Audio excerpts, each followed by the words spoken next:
Hello everyone, welcome back to my channel.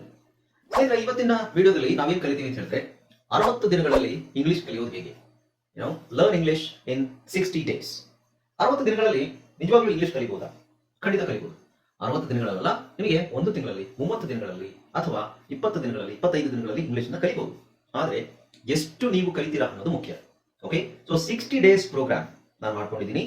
60 days ಅಲ್ಲಿ ನೀವು ಎಷ್ಟು ಇಂಗ್ಲಿಷ್ ಅನ್ನ ಕಲಿಬಹುದು ಅನ್ನೋದನ್ನ ಈ ಸೀರೀಸ್ ನಾನು ಮಾಡಿದ್ದೀನಿ. 60 ದಿನಗಳ ಟಾರ್ಗೆಟ್ ಇದು, 60 ದಿನಗಳ ಗೋಲ್. 60 ದಿನದಲ್ಲಿ ನಾವು ಎಷ್ಟು ಇಂಗ್ಲಿಷ್ ಅನ್ನ ಕಲಿಬಹುದು, ಹಂತ ಹಂತವಾಗಿ ಬೇಸಿಕ್ ಇಂದ ಕಂಪ್ಲೀಟ್ ಬೇಸಿಕ್ ಇಂದ ಹೋಗೋಣ. ಅಂದ್ರೆ ರೀಡಿಂಗ್ ರೈಟಿಂಗ್ ಅಲ್ಲ, ಸ್ಪೋಕನ್ ಇಂಗ್ಲಿಷ್. ಇಂಗ್ಲಿಷ್ ಓದೋದು ಮತ್ತೆ ಬರೆಯೋದು ಅಲ್ಲ, ಇಂಗ್ಲಿಷ್ ಮಾತಾಡೋದು. ಸ್ಪೋಕನ್ ಇಂಗ್ಲಿಷ್ ನಾವು 60 ಡೇಸ್ ಅಲ್ಲಿ ಎಷ್ಟು ಕಲಿಬಹುದು, ಬೇಸಿಕ್ ಇಂದಾನೇ ಸ್ಟಾರ್ಟ್ ಮಾಡೋಣ. ಓಕೆ, ಸೊ ಇದರಲ್ಲಿ ನಾವು ಗ್ರಾಮರ್ ಬಗ್ಗೆ ಜಾಸ್ತಿ ತಲೆ ಕೆಡಿಸ್ಕೊಳ್ಳೋದು ಬೇಡ. ಜಸ್ಟ್ ನಾವು ನಮಗೆ ಸೆಂಟೆನ್ಸಸ್ ಮಾತಾಡಬೇಕಾದ್ರೆ ಬೇಕಾಗಿರುವ ಸೆಂಟೆನ್ಸ್ ಗಳನ್ನ ಯಾವ ರೀತಿ ಕಲಿಬೇಕು, ಸೆಂಟೆನ್ಸ್ ಸ್ಟ್ರಕ್ಚರ್ ಏನು, ಸೆಂಟೆನ್ಸ್ ಪ್ಯಾಟರ್ನ್ ಏನು, ಈ ಪ್ಯಾಟರ್ನ್ ಕಲ್ತ್ಕೊಂಡು ಸೆಂಟೆನ್ಸ್ ಅನ್ನ ನಾವು ಫೋಕಸ್ ಮಾಡೋದು. ಅಂದ್ರೆ ಪ್ರಶ್ನೆಗಳು ಕೇಳೋದು, ಆ ಪ್ರಶ್ನೆಗಳಿಗೆ ಉತ್ತರ ಹೇಗೆ ಕೊಡೋದು, ಆಮೇಲೆ ಫ್ರೇಸಸ್. ಈ ತರ ನಾವು ಫೋಕಸ್ ಮಾಡಿದ್ರೆ 60 ಡೇಸ್ ಅಲ್ಲಿ ನಾವು ಎಷ್ಟು ಕಲಿಬಹುದು ಅನ್ನೋದು ನಿಮಗೆ ಗೊತ್ತಾಗುತ್ತೆ. Okay, right. ಸೊ ಇವತ್ತಿನ ವಿಡಿಯೋದಲ್ಲಿ ನಾವು first day spoken English day 1 ನಲ್ಲಿ ನಾವು ಏನ್ ಕಲಿಬೇಕು, ಡೇ 1 ಇಂದ ಏನ್ ಕಲಿಬೇಕು. ಓಕೆ, ಸೊ ಬೇಸಿಕಲಿ ನಾವು ಡೇ 1 ಅಲ್ಲಿ ಏನ್ ಕಲಿತೀವಿ ಅಂತ ಹೇಳಿದ್ರೆ, ಅದಕ್ಕೋಸ್ಕರ ಸ್ನೇಹಿತರೆ, ನಾನು ನಿಮ್ಮ ಇಂಗ್ಲಿಷ್ ಟ್ರೈನರ್ ಅನಿಲ್ ಕುಮಾರ್. ಬನ್ನಿ ಇಂಗ್ಲಿಷ್ ಕಲಿಯೋಣ ಚಾನಲ್ಗೆ ಮತ್ತೊಮ್ಮೆ ಸ್ವಾಗತ. ಸ್ನೇಹಿತರೆ, ನೀವು ಈ ಚಾನಲ್ಗೆ ಹೊಸಬರಾಗಿದ್ರೆ ದಯವಿಟ್ಟು ಚಾನಲ್ ಅನ್ನು ಸಬ್ಸ್ಕ್ರೈಬ್ ಮಾಡೋದನ್ನ ಮರಿಬೇಡಿ. ಹಾಗೆ ಪಕ್ಕದಲ್ಲಿರುವ ಬೆಲ್ ಐಕಾನ್ ಕ್ಲಿಕ್ ಮಾಡಿ, ನಾವು ಹಾಕುವ ಎಲ್ಲಾ ವಿಡಿಯೋಗಳು ನೋಟಿಫಿಕೇಶನ್ಗೆ ಬರುತ್ತೆ. ನೋಟಿಫಿಕೇಶನ್ ಜಸ್ಟ್ ಕ್ಲಿಕ್ ಮಾಡಿ ಅಂಡ್ ಇಂಗ್ಲಿಷ್ ನ ಫ್ರೀಯಾಗಿ ಕಲಿಯಿರಿ. ಸ್ನೇಹಿತರೆ, ಈ ವಿಡಿಯೋನ ದಯವಿಟ್ಟು ಕೊನೆ ತನಕ ನೋಡಿ. ಓಕೆ, ಡೇ 1 ಇದು. ಡೇ 1 ಇಂದ 60 ಡೇಸ್ ನೀವು 60 ವಿಡಿಯೋಸ್ ನ, 60 ಅಲ್ಲ ಜಾಸ್ತಿ ವಿಡಿಯೋಸ್ ಆಗ್ಬೋದು. ಓಕೆ, ಪಾರ್ಟ್ 1 ಪಾರ್ಟ್ 2 ಅಂತ ಹಾಕ್ತೀನಿ, ಯಾಕಂದ್ರೆ ತುಂಬಾ ಲಾಂಗ್ ಆಗುತ್ತೆ. ಕೆಲವು ವಿಡಿಯೋಸ್ ಎಕ್ಸ್ಪ್ಲೈನ್ ಮಾಡ್ತಾ ಕೆಲವು ವಿಡಿಯೋಸ್ ಲಾಂಗ್ ಆಗ್ಬೋದು. ಓಕೆ, ಸೊ ಒಂದು ದಿನಕ್ಕೆ ಒಂದೇ ವಿಡಿಯೋ ಅಂತಲ್ಲ, ಡೇ 1 ಅಂತಿದ್ರೆ ಅದರಲ್ಲಿ ಒಂದ್ 2-3 ವಿಡಿಯೋಸ್ ನಿಮಗೆ ಬರ್ಬೋದು. Okay, right. ಸೊ ಹಾಗಾಗಿ ದಯವಿಟ್ಟು ಕೊನೆ ತನಕ ನೋಡಿ ಅಂಡ್ ನಿಮಗೆ ಏನಾದರೂ ಡೌಟ್ ಇದ್ರೆ ಕಮೆಂಟ್ ಸೆಕ್ಷನ್ ಅಲ್ಲಿ ತಿಳಿಸಿ. ಹಾಗೆ ಇದನ್ನ ಎಲ್ಲರಿಗೂ ಶೇರ್ ಮಾಡಿ. Right. Okay, so now without any further do let's dive into the video. Hi friends, ಇದೊಂದು ವಿಶೇಷ ಸೂಚನೆ. ನಮ್ಮಲ್ಲಿ ಇದೀಗ ಆನ್ಲೈನ್ ಸ್ಪೋಕನ್ ಇಂಗ್ಲಿಷ್ ಕೋರ್ಸ್ನ ಹೊಸ ಬ್ಯಾಚ್ ಶುರುವಾಗಿದೆ. ನೀವು ಇನ್ಮೇಲೆ ಎಲ್ಲೂ ಹೊರಗಡೆ ಹೋಗಿ ಇಂಗ್ಲಿಷ್ ಕಲಿಯುವ ಅವಶ್ಯಕತೆ ಇಲ್ಲ.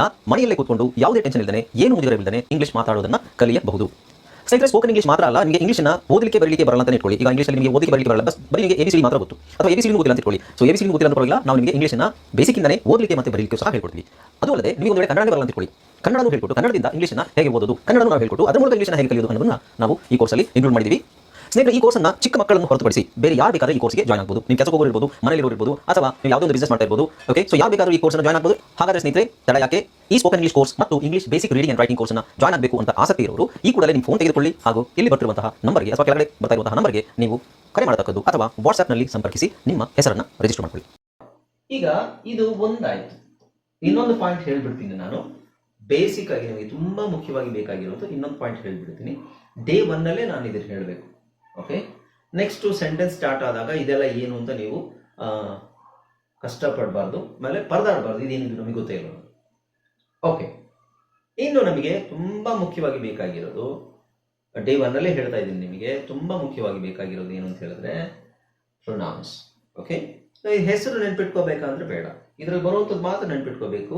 ಹೆಸರುಗಳು ನಾನು ಅದು ಇದು ಅಂತ ಹೇಳ್ತಾ ಇರ್ತೀನಿ, ಏನು ತಲೆ ಕೆಡಿಸ್ಕೋಬೇಡಿ. ಕಾಮನ್ ಆಗಿ ನಾನು ಹೆಸರು ಹೇಳೋದಿಲ್ಲ, ಬಟ್ ಇಲ್ಲಿ ಬೇಕಾಗುತ್ತೆ. ಓಕೆ, ಸೊ ಇಲ್ಲಿರೋದು ಏನು ತಲೆ ಕೆಡಿಸ್ಕೋಬೇಡಿ. ಕನ್ನಡದ ಪಕ್ಕ ಏನಿದೆ ಅದನ್ನ ಮಾತ್ರ ನೀವು ನೋಡಿ. ಓಕೆನಾ? ಈಗ ನಮಗೆ ಸೆಂಟೆನ್ಸ್ ಮಾಡೋಕ್ಕೆ ಬೇಕಾಗಿರುವಂತಹ ಮುಖ್ಯವಾಗಿ ಪದಗಳು, ವರ್ಡ್ಸ್ ಬೇಕಲ್ವಾ? ವರ್ಡ್ಸ್ ಅನ್ನ ನಾವು ಯಾವುದು ಅಂತ, ಪದಗಳು ಅಂದ್ರೆ ಫ್ರೇಸಸ್ ಅಲ್ಲ, ಪದ. ಯಾವುದ್ರ ಬಗ್ಗೆ ನಾವು ಸೆಂಟೆನ್ಸ್ ಮಾಡ್ತೀವಿ, ನಾವೇನಾದ್ರೂ ಮಾತಾಡ್ಬೇಕಾದ್ರೆ ಯಾರ ಬಗ್ಗೆ ಏನಾದ್ರೂ ಮಾತಾಡ್ಬೇಕು. ಒಂದು ನನ್ನ ಬಗ್ಗೆ ಮಾತಾಡಬೇಕು, ಇಲ್ಲ ನಿಮ್ಮ ಬಗ್ಗೆ ಮಾತಾಡಬೇಕು, ಇಲ್ಲ ಅವನು, ಅವಳು, ಅವರು, ಇವರು, ಅಥವಾ ಅದು ಇದು, ಇಷ್ಟೇ ನಾವು ಮಾತಾಡುವಂತ ವಾಕ್ಯಗಳು. ಇದರಲ್ಲಿ ನಾವು ಸೆಂಟೆನ್ಸ್ ಮಾಡ್ಬೇಕಾದ್ರೆ ನಮ್ಗೆ ತುಂಬಾ ಮುಖ್ಯವಾಗಿ ಬೇಕಾಗಿರೋದು ಏನು ಅಂತ ಹೇಳಿದ್ರೆ ಇದೇ ಬೇಕಾಗಿರೋದು. ಏನು? ನಾನು ಅನ್ನೋದಕ್ಕೆ ಏನು ಅಂತ ಹೇಳ್ತೀವಿ? ನೀನು, ನೀವು, ನಾವು, ಅವರು, ಇವರು, ಅವನು, ಇವನು, ಅವಳು, ಇವಳು, ಅದು ಇದು, ಅವು ಇವು ಅಂತೆಲ್ಲ ಹೇಳಕ್ಕೆ ಏನು ಅಂತ ಗೊತ್ತಿರಬೇಕು. ಬೇಸಿಕ್ ಆಗಿ ಇದಿಷ್ಟು ತಿಳ್ಕೊಂಡ್ರೆ ನೀವು ಸೆಂಟೆನ್ಸ್ ಇಲ್ಲಿಂದನೇ ಸ್ಟಾರ್ಟ್ ಮಾಡ್ಬೋದು ನಾವು. ಓಕೆ, ಸೊ ಫಸ್ಟ್ ಇಂಗ್ಲಿಷಲ್ಲಿ ನಾನು ಅನ್ಲಿಕ್ಕೆ ಎಲ್ರಿಗೂ ಗೊತ್ತು, ಯಾರಿಗೂ ಗೊತ್ತಿಲ್ಲ ಅಂತಿಲ್ಲ. ನಾನು ಅನ್ಲಿಕ್ಕೆ ಏನಂತೀವಿ? ಐ. ಐ ಅಂದ್ರೆ ನಾನು. ಹಾಗಾದ್ರೆ ಐ ಆಮ್ ಅಂದ್ರೆ ಏನು? ಅದು ತಲೆ ಕೆಡಿಸ್ಕೋಬೇಡಿ, ಅದು ಮುಂದೆ ನಾನು ಹೇಳ್ಕೊಡ್ತೀನಿ. ಹಂತ ಹಂತವಾಗಿ ಎಲ್ಲದನ್ನು ಕಲಿಬೇಕು. ಐ ಆಮ್ ಬೇರೆ, ಐ ಬೇರೆ. ಓಕೆ, ಹೇಳ್ತೀನಿ ನಾನು. ನಾನು ಅನ್ನೋದಕ್ಕೆ ಇಂಗ್ಲಿಷಲ್ಲಿ ಐ ಅಂತ ಹೇಳ್ತೀವಿ. ಏನಂತ ಹೇಳ್ತೀವಿ? ಐ. ನೀನು ಯು. ಏನಂತ ಹೇಳ್ತೀವಿ? ಯು. ಹಾಗೆ ಇಂಗ್ಲಿಷಲ್ಲಿ ನೀವು ಅನ್ಲಿಕ್ಕೆ ಬೇರೆ ಪದ ಇಲ್ಲ. ಒಂದೇ ಪದ ಇರೋದು, ಏಕವಚನ ಬಹುವಚನ ಎಲ್ಲ ಒಂದೇನೆ. ಯು. ಯು ಅಂದರೆ ನೀನೂ ಆಗ್ಬೋದು, ನೀವೂ ಆಗ್ಬೋದು, ತಾವೂ ಆಗ್ಬೋದು. ತಾವು ತಾವು ಅಂತ ನಾವೇನು ಬಳಸ್ತೀವಿ ಅದಕ್ಕೂ ಆಗ್ಬೋದು. ಓಕೆ, ಸೊ ನೀನು, ನೀವು, ತಾವು. ರೈಟ್. ಆಮೇಲೆ ವಿ. ವಿ ಅಂದ್ರೆ ಏನು? ನಾವು. ಏನು ಹೇಳಿದೀವಿ ನಾವು? ವಿ ಅಂದ್ರೆ ನಾವು. ಇದು ಕರೆಕ್ಟಾಗಿ ನೆನ್ಪಿಟ್ಕೊಳ್ಳಿ ನೀವು. ಐ ಅಂದ್ರೆ ಏನು? ನಾನು. ಯು ಅಂದ್ರೆ ಏನು? ನೀನು, ನೀವು, ತಾವು. ವಿ ಅಂದ್ರೆ ಏನು? ನಾವು. ದೇ. ದೇ ಅಂದ್ರೆ ಏನು? ಅವರು. ಅವರು ಅಥವಾ ಇವರು. ಇಂಗ್ಲಿಷಲ್ಲಿ ಅವರು ಇವರು ಅನ್ನೋ ಭೇದ ಭಾವ ಇಲ್ಲ, ಎರಡಕ್ಕೂ ಒಂದೇ ಪದ. ಸೊ ಅವರು ಇವರು ಅಲ್ಲಿಗೆ ನಾವು ಏನಂತೀವಿ? ದೇ. ದೇ. ದೇ. ಕರೆಕ್ಟಾಗಿ ಅರ್ಥ ಮಾಡ್ಕೊಳ್ಳಿ, ಇವೆಲ್ಲ ಬಾಯ್ಪಾಠ ಆಗ್ಬೇಕು ನಿಮಗೆ. ನೆಕ್ಸ್ಟ್, ಅವನು ಇವನು ಅಂತ ನಾವು ಇಂಗ್ಲಿಷಲ್ಲಿ ಹೇಳ್ಬೇಕಾದ್ರೆ ಏನು ಹೇಳ್ತೀವಿ? ಹಿ. ಹಿ. ಹಿ. ಅವನು HE. ಹಿ. ಅವಳು ಇವಳು ಅನ್ಲಿಕ್ಕೆ ಏನು ಹೇಳ್ತೀವಿ? ಶಿ. ಶಿ. ಏನು ಹೇಳ್ತೀವಿ? ಶಿ. ಶಿ. ಶಿ. ಇವಾಗ ಗೊತ್ತಾಯ್ತಲ್ಲ? ಐ ನಾನು, ಯು ನೀನು, ನೀವು, ತಾವು, ವಿ ನಾವು, ದೇ ಅವರು ಇವರು, ಹಿ ಅವನು ಇವನು, ಶಿ ಅವಳು ಇವಳು. ನೆಕ್ಸ್ಟ್ ಯಾವ್ದು ಬೇಕು ನಮಗೆ? ಇವೆಲ್ಲದನ್ನು ಬಿಟ್ಟು ಬೇರೆ ಯಾವ್ದ್ರ ಬಗ್ಗೆ ನಾವು ಸೆಂಟೆನ್ಸ್ ಮಾಡ್ತೀವಿ? ಯಾವ್ದ್ರ ಬಗ್ಗೆ ಹೇಳ್ತೀವಿ? ದಿಸ್. ದಿಸ್ ಅಂದ್ರೆ ಏನು? ಇದು. ಇದು ಅನ್ಲಿಕ್ಕೆ ನಾವೇನು ಹೇಳ್ತೀವಿ? ದಿಸ್. ದಿಸ್ ಅಂದ್ರೆ ಏನು? ಇದು. ಇದು ಅನ್ಲಿಕ್ಕೆ ದಿಸ್. ದ್ಯಾಟ್. ದ್ಯಾಟ್ ಅಂದ್ರೆ ಅದು. ಅದು ಅಂದ್ರೆ ದೂರದಲ್ಲಿರುವಂಥದ್ದು. ದ್ಯಾಟ್ ಅದು. ಅದು ಅನ್ಲಿಕ್ಕೆ ನಾವೇನು ಹೇಳ್ತೀವಿ? ದ್ಯಾಟ್. ದ್ಯಾಟ್ ಅದು. ಅದು ದ್ಯಾಟ್. ದಿಸ್ ಇದು. ಇದು ದಿಸ್. ನೆಕ್ಸ್ಟ್ ಇಟ್ ಅಂತಿದೆ. ಇದು ಬಹಳ ಕಡೆ ಬರುತ್ತೆ, ಬಹಳ ಸಿಚುವೇಶನ್ಸ್ ಬರುತ್ತೆ, ತುಂಬಾ ಯೂಸ್ ಆಗುತ್ತೆ ಈ ಕನ್ನಡದ ಇಂಗ್ಲಿಷಲ್ಲಿ. ಇದು ಇದನ್ನ ನೋಡಿ, ಕನ್ನಡದಲ್ಲಿ ಇದಕ್ಕೆ ಸಪರೇಟ್ ಆಗಿ ಮೀನಿಂಗ್ ಏನಿಲ್ಲ. ಇದು ಮತ್ತೆ ಅದು ಇವೆರಡು ಸೇರಿ ಇದೂ ಆಗ್ಬೋದು, ಅದೂ ಆಗ್ಬೋದು. ಓಕೆ, ಇಟ್ ಈಸ್ ಅಲ್ಲ, ಇಟ್. ಇಟ್ ಅಂದ್ರೆ ಇದು ಅದು. Next these. ದೀಸ್ ಅಂದ್ರೆ ಇವು. ಇವು ಅಂದ್ರೆ ಗೊತ್ತಲ್ಲ, ಇವು ಒಂದಕ್ಕಿಂತ ಜಾಸ್ತಿ, ನಮ್ಮ ಹತ್ತಿರದಲ್ಲಿ ಒಂದಕ್ಕಿಂತ ಜಾಸ್ತಿ ಇದ್ರೆ ಇವು. ದೋಸ್. ದೋಸ್ ಅಂದ್ರೆ ಅವು. ಅವು ಅಂದ್ರೆ ಒಂದಕ್ಕಿಂತ ಜಾಸ್ತಿ ಇರುವಂತಹ ವಸ್ತು, ವಿಷಯ ಅಥವಾ ಇನ್ನೇನಾದ್ರೂ ಆಗ್ಬೋದು. ಅದಕ್ಕೆ ನಾವು ದೋಸ್ ಅಂತ ಹೇಳ್ತೀವಿ. ಏನು? ಈಗ ಉದಾಹರಣೆಗೆ ಅಲ್ಲಿ ಅಲ್ಲಿ ಅವು ಪೆನ್ನುಗಳು ಒಂದಕ್ಕಿಂತ ಜಾಸ್ತಿ ಇದೆ, ಅಲ್ಲಿ 3 ಪೆನ್ ಇದೆ ಅಂತ ಇಟ್ಕೊಳ್ಳಿ. Those are pens. This is a pen. ಇದು ಒಂದು pen. Those are pens. Okay, those. ಇಲ್ಲೇ ನನ್ನ ಹತ್ರನೇ 2 ಪೆನ್ ಇದ್ರೆ ದೀಸ್ ಆರ್ ಪೆನ್ಸ್. ನನ್ನ ಹತ್ರನೇ 2 ಪೆನ್ ಇದ್ರೆ ದೀಸ್ ಆರ್ ಪೆನ್ಸ್. ಬೇರೆಯವರು ಅಲ್ಲಿ ದೂರದಲ್ಲಿ ಪೆನ್ಸ್ ಇದ್ರೆ those are pens. These, those. This to the plural form these, that to the plural form those.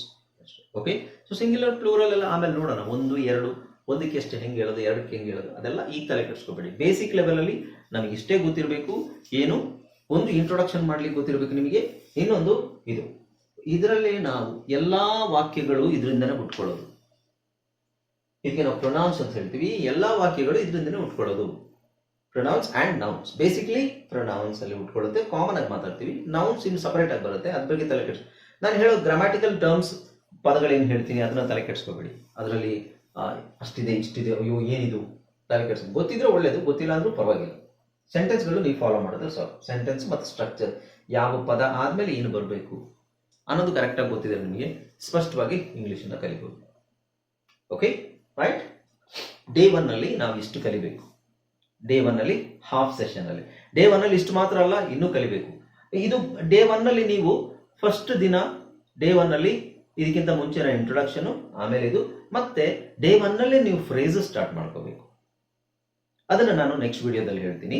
So ಇದು ವಿಡಿಯೋ ಪಾರ್ಟ್ 1 ಇರುತ್ತೆ. ಪಾರ್ಟ್ 2 ಪಾರ್ಟ್ಸ್ ಅಲ್ಲಿ ಮಾಡಿರ್ತೀನಿ ನಾನು. ಸೊ ಪಾರ್ಟ್ 2 ನೀವು ನೋಡಿದ್ರೆ ನಿಮಗೆ ಡೇ 1 ಅಲ್ಲಿ ಏನು ಕಲಿಬೇಕು ಅನ್ನೋದು ಗೊತ್ತಾಗುತ್ತೆ. ಇಲ್ಲಾಂದ್ರೆ ಡೇ 1ಗೆ ನಾನು ತುಂಬಾ ದೊಡ್ಡ ವಿಡಿಯೋ ಮಾಡಿಬಿಟ್ರೆ ಬೋರ್ ಆಗುತ್ತೆ. ಸೊ ಪಾರ್ಟ್ 2 ಅಲ್ಲಿ ನಿಮಗೆ ಡೇ 1 ಅಲ್ಲಿ ಪಾರ್ಟ್ 2 ಅಲ್ಲಿ ಏನು ಕಲಿಬೇಕು ಅದರಲ್ಲಿ ಫ್ರೇಸಸ್ ಇರುತ್ತೆ. ಓಕೆ, ಅದನ್ನ ನೆಕ್ಸ್ಟ್ ವಿಡಿಯೋದಲ್ಲಿ ನಾನು ಇನ್ಕ್ಲೂಡ್ ಮಾಡ್ತೀನಿ. Okay, alright. So thank you so much for watching this video. I hope you enjoyed this video. ಈ ವಿಡಿಯೋ ಇಷ್ಟ ಆಗಿದೆ ಅಂತ ಅನ್ಕೊಂಡಿದ್ದೀನಿ.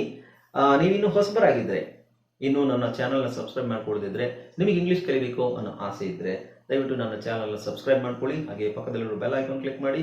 ಈ ವಿಡಿಯೋನ ಎಲ್ಲರಿಗೂ ಶೇರ್ ಮಾಡಿ. ಹಾಗೆ ನಿಮಗೆ ಏನಾದ್ರು ಕಮೆಂಟ್ ಸೆಕ್ಷನಲ್ಲಿ ಡೌಟ್ಸ್ ಏನಾದರೂ ಇದ್ದರೆ ಕಮೆಂಟ್ ಸೆಕ್ಷನಲ್ಲಿ ಕಮೆಂಟ್ ಮಾಡಿ. ಆ್ಯಂಡ್ ಅಫ್ಕೋರ್ಸ್ ಇನ್ನೇನು ಎಲ್ರಿಗೂ ಶೇರ್ ಮಾಡಿ, ಲೈಕ್ ಮಾಡೋದನ್ನು ಮಾತ್ರ ಬರಿಬೇಡಿ. Okay, right. See you in the next video. Until then, keep watching my videos. Bye bye. Take care. This is Anil Kumar signing off.